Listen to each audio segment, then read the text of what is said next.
Marvel Zombies is a masterpiece. They gave zombies a whole new name. The shit they have to go through is insane.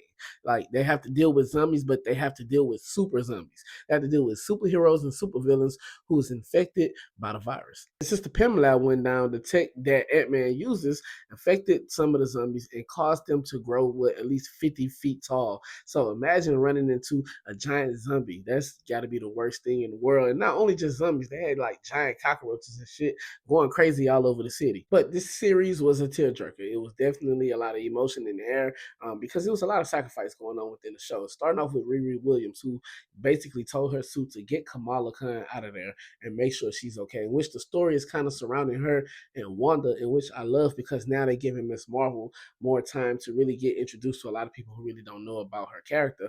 And then also with Black Panther, who sacrificed himself to make sure Peter and Ant-Man made it out against Thanos, zombie Thanos at that, and took Thanos out along with him.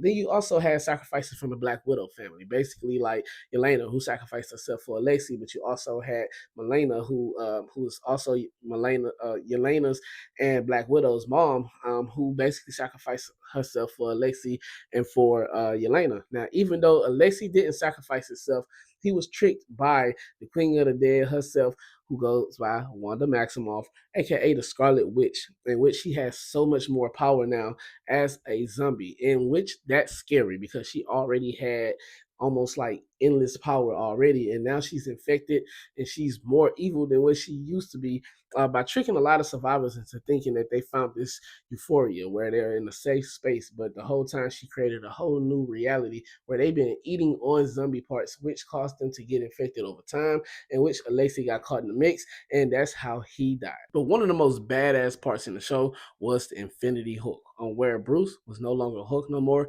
He was something way more powerful, and he was more like of an anchor, and he was a cipher, and he was the only thing that was keeping the Earth from blowing up from all of the cosmic energy that was going through it. He also took that cosmic energy that was flowing through him to keep the world from blowing up, and he went off on Wanda and her army of the dead. I mean, he did his thing, and he did things that you never seen a Hulk do before, in such a more bigger light than where he's normally in. I mean, he was really the most important thing in this series. But Wanda ended up winning, convincing Kamala that she would save the world and putting her into a false reality where she thought her friends were still there.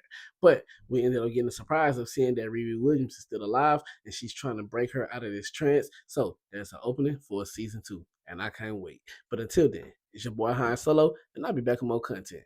I'm out.